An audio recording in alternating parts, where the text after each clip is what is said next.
Welcome back to another episode of The Designated Designer, a podcast about design where curiosity is the compass, creativity lights the way, and transformation is part of the trip. I'm your host, Jennifer Stank, your brand spirit guide for this wild, wonderful ride.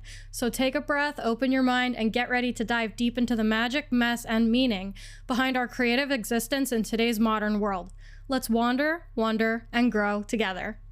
Hey guys, welcome back to another episode, and very exciting announcement that this is episode 1 of season 2 officially. Woo! I'm very excited. I can't even believe that I'm sitting here talking about the first episode of season 2, considering I really never saw myself starting a podcast, but it is really, really exciting. And let me just tell you, no, I do not have a ton of views.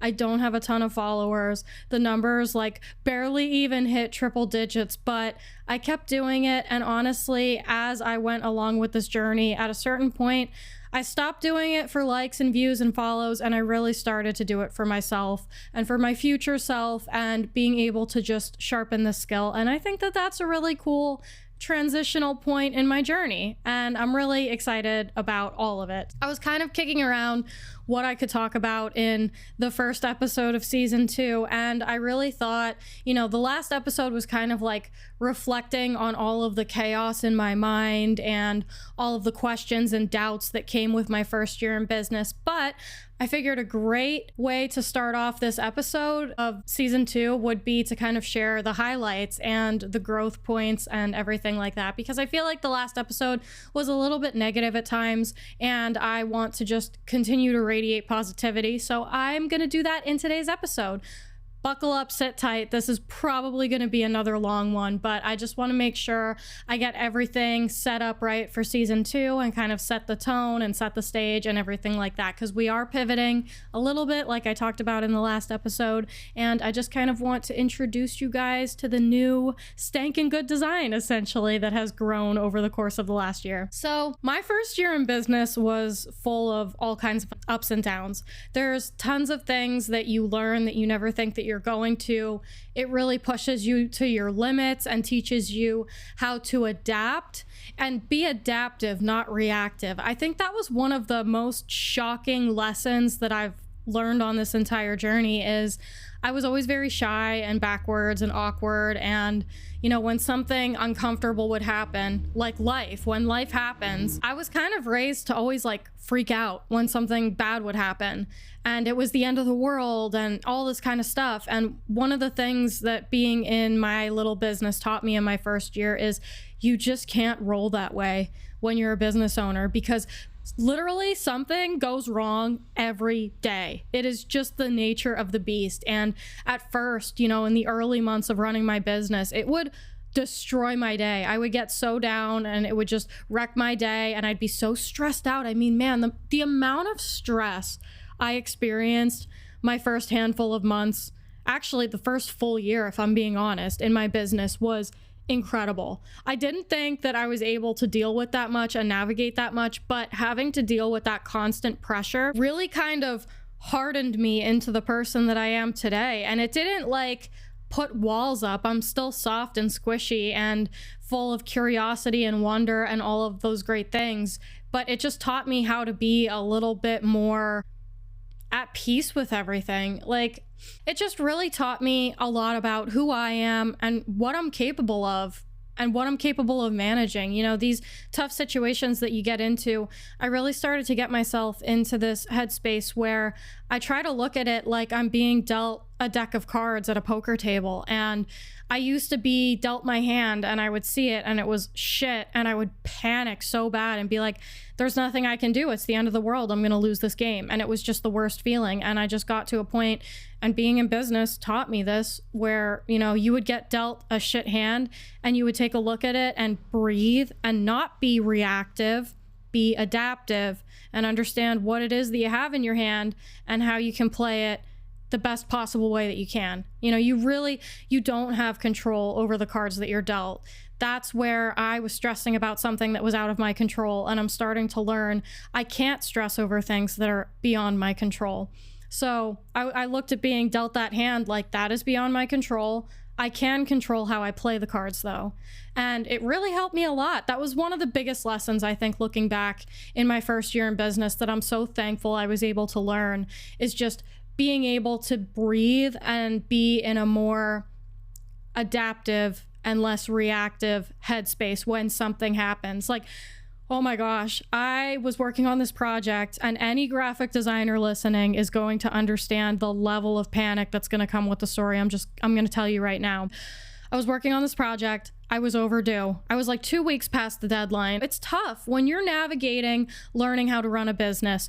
You are going to miss deadlines. And if you're somebody like me, that is just the worst possible thing that can happen to you, get used to it, because it's inevitable. It's going to happen.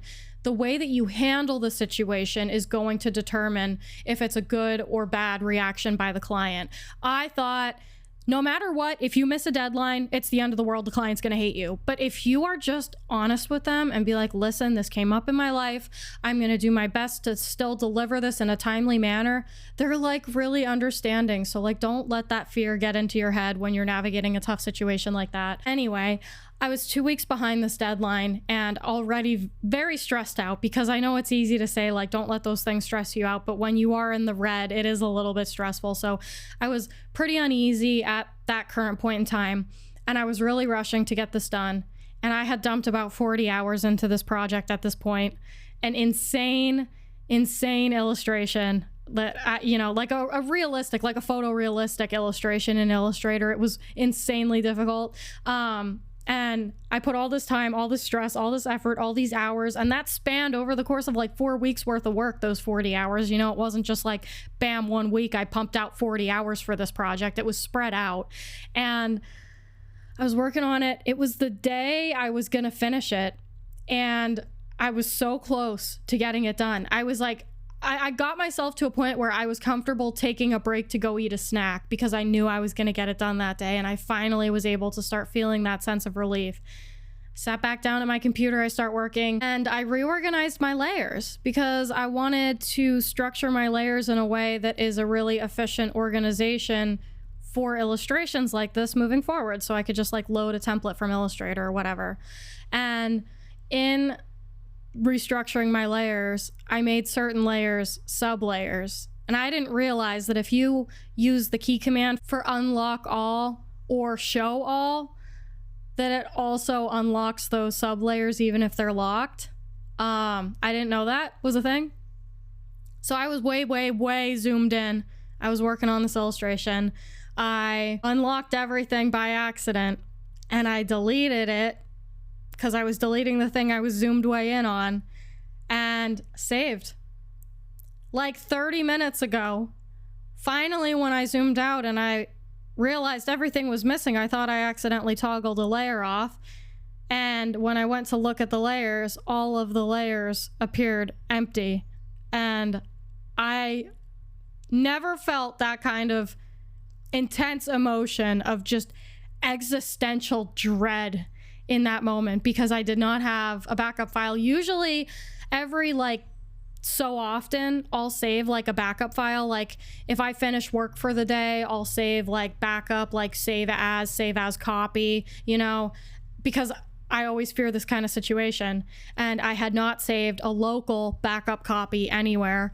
And I don't have Adobe Cloud. So I have no version history, because Adobe really doesn't care about their users. And I will fearlessly say that on air. I truly feel that way.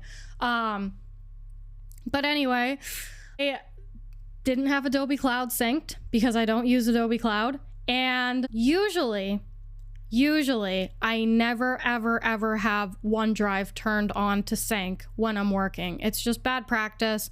There's local files, and if you're trying to save from the cloud and use it as a working file, you can run into all kinds of bugs and glitches and quirks and things like that. And I normally never have this feature turned on because of that reason. For whatever reason, that morning, I was in a file, and because I have OneDrive synced to pretty much everything, that it just backs up my whole desktop all the time, when you don't have it turned on to sync, it like breaks the image thumbnail previews. At least I'm speaking only about Windows. I'm not a Mac graphic designer. I know, like, wow, we're such a rare breed, right? No, I'm Windows. And the thumbnail previews break if you have OneDrive synced to be like your desktop and it's turned off. And normally I never turn it back on just to preview images, but this morning I was feeling lazy and I just turned it on really quick thinking I was going to turn it back off. And I looked at my images, I grabbed my image, whatever, start working again.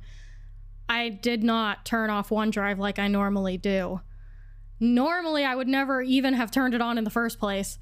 And because that was turned on and it was saving the whole time I was working that morning, I was able to get back into the version history of OneDrive. And I literally, like, you want to talk about kissing the ground.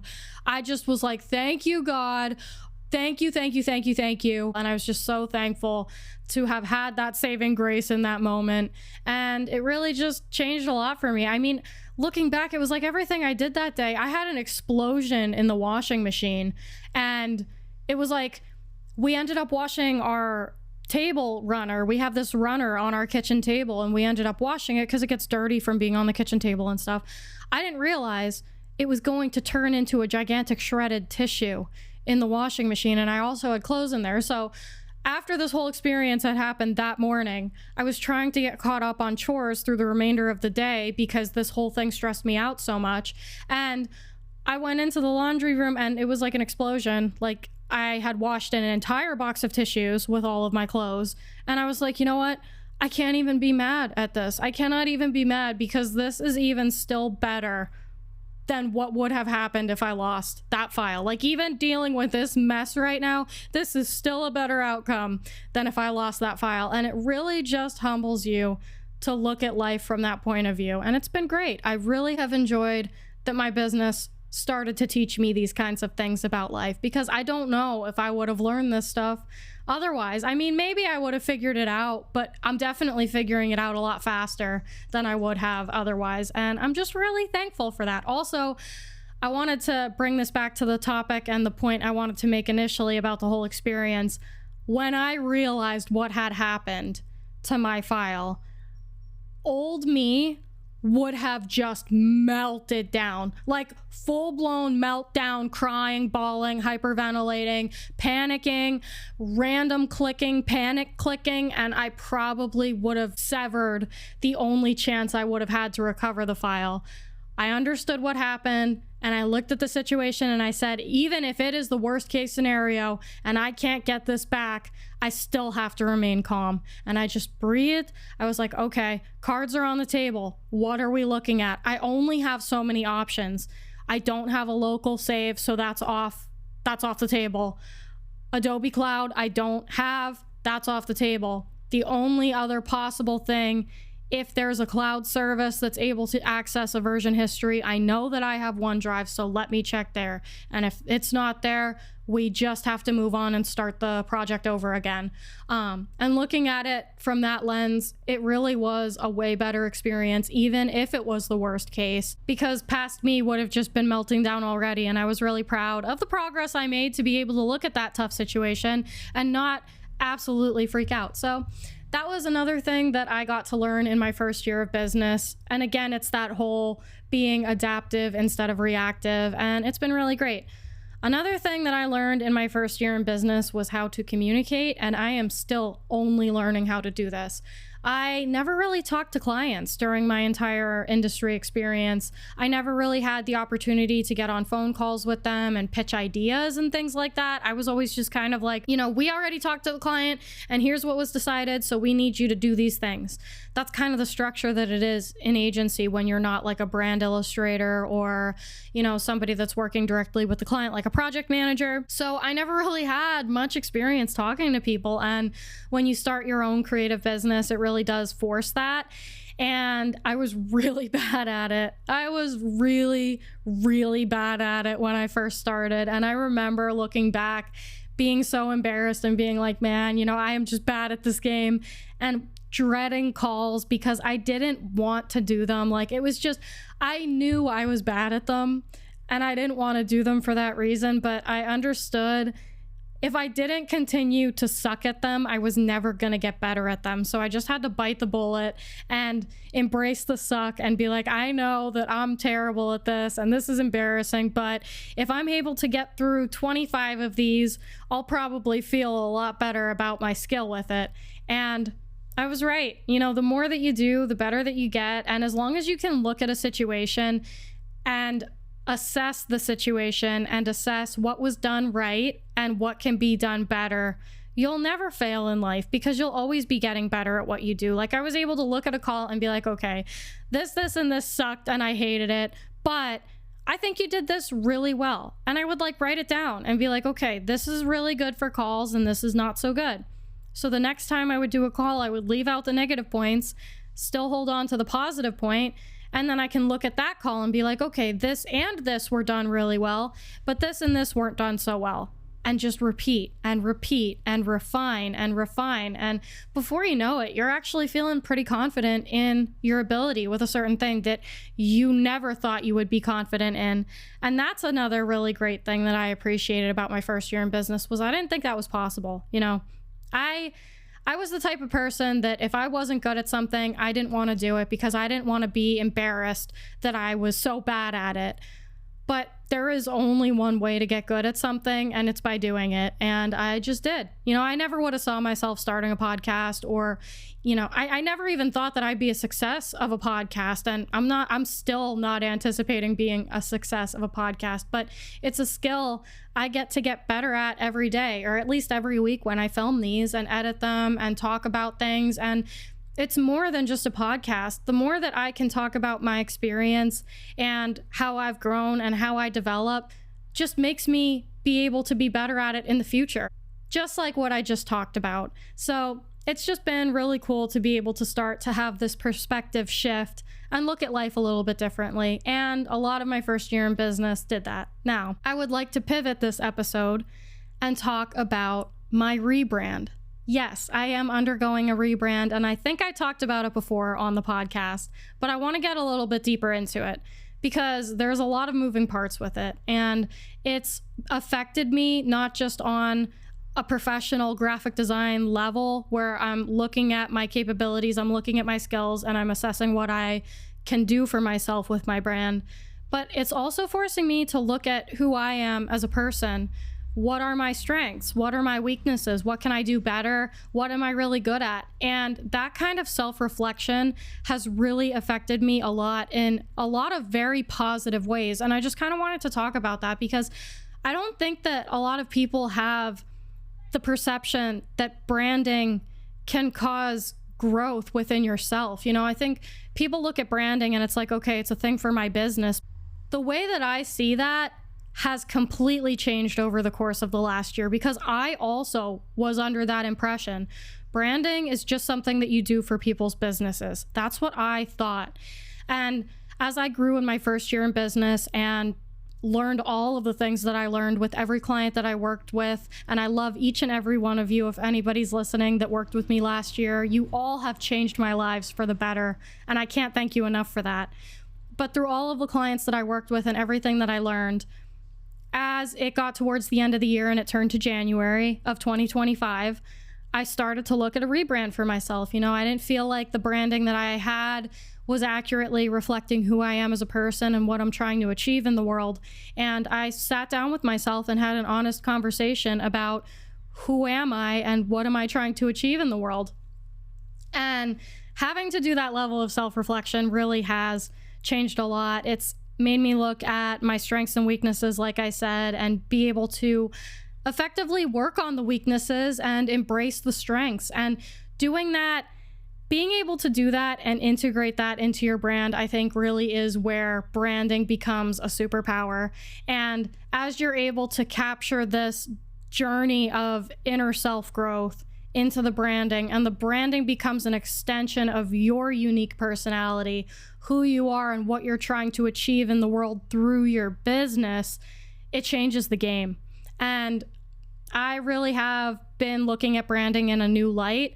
And it's really exciting. It's really exciting to think that I have so much more to learn about branding, to explore about branding, and to discover about what it is that makes branding special and how I can use it to communicate these stories to certain audiences. I think it's just the most fascinating and wonderful thing to be a part of. And I really love how much it has changed for me. I really do feel like a different person. And it's weird coming to terms with that, because I never really did anything to focus on like self-growth or, mental health or anything like that, because I always just thought it was bullshit. But when you start a business, it really does force that, because when you're not at your best, your business just cannot function at optimal operating conditions. And it's honestly been a really cool experience getting to work on myself. I've heard it talked about so many ways where people talk about your business and they say, you have to work in your business and on your business. And there's a big difference. You have to work on your business and you have to work in your business, because if you're working nothing but in your business, then you run a job, not a business, blah, blah, blah. All this business talk. And I read business books and I see influencers talk about it, but I think they're missing a step. You have to work on your business, in your business, and on yourself. I think that's the trifecta right there, because it really has changed the game for me. If I didn't take the measures that I did in my first year in business, pushing myself out of my comfort zone, embracing the suck, doing the shit that I didn't want to do, and embracing every moment of it as a learning experience, I would never be the person that I am sitting here right now talking to you. And I'm just so thankful for my journey so far. And I am so excited to see where I get to go in the future. I mean, it's just the most exciting thing, and it feels good to be excited about the future again, because when I was working in industry, it really I feel like you're like a rock in a river, and it just rounds you out and smooths you out, and that's not me. I was never built for that, and it really did take a huge toll on me mentally. And a lot of my first year in business was healing from a lot of industry stuff where it's just like you're just a number in the system and all that kind of stuff, and you have to kind of relearn to love yourself again. You have to relearn how to express your own unique identity again, because I think that that's something that's intentionally stripped from you in industry. And I'm not saying that all industry is like that, but I think a large majority of industry, at least in the United States, is very, very geared towards just stripping you of your identity, slapping a number on your shirt, and sending you off to the assembly line. Really is the way of thinking in the United States. But it has been really cool to start to learn how to find myself again. And that's why I wanted to make today's episode about finding myself. It was really a wild journey, and I'll never stop finding myself. Like, I think that that's the coolest thing too, is it's not just like, find your inner self and then you find it and you're done. You're doing it every single day. And one of the things that I thought about today is, today I am the most immature and the most mature I've ever been. Today I'm the most immature I've ever been, because in the future I'm going to continue to get more mature. And I'm also the most mature that I've ever been, because past me was immature AF. And I just really like that mantra, and I really like that way of thinking, and I like the way that it makes me feel. And I'm just super excited to be able to offer this objective mindset to my clients, because I think that that's really important for branding and guiding you on your own unique self-seeking journey, because really that's what has to happen in order to have a successful brand. It has to be the most pure and true reflection of who you are and what you're trying to achieve in the world. And I can't wait to do that with my brand. I am currently wrapping up a passion project for a close friend, and it's so good. Oh my gosh, it came out so good. I'm so proud of it. And it was really exciting to be able to do this project, because this is a logo I designed back in 2021. And I'm really just going to be showcasing how much I've changed and grown since then. And, since what I was doing then and now what I'm capable of doing now. And I'm really just excited to share it with you guys. I'm excited for everything that's going to come in the future. I got a lot of cool plans, and it's going to take time to do all of them, but I'm just excited to be here. And I hope you guys are too. Thanks so much for listening, and I'll catch you guys in the next one. Keep it real.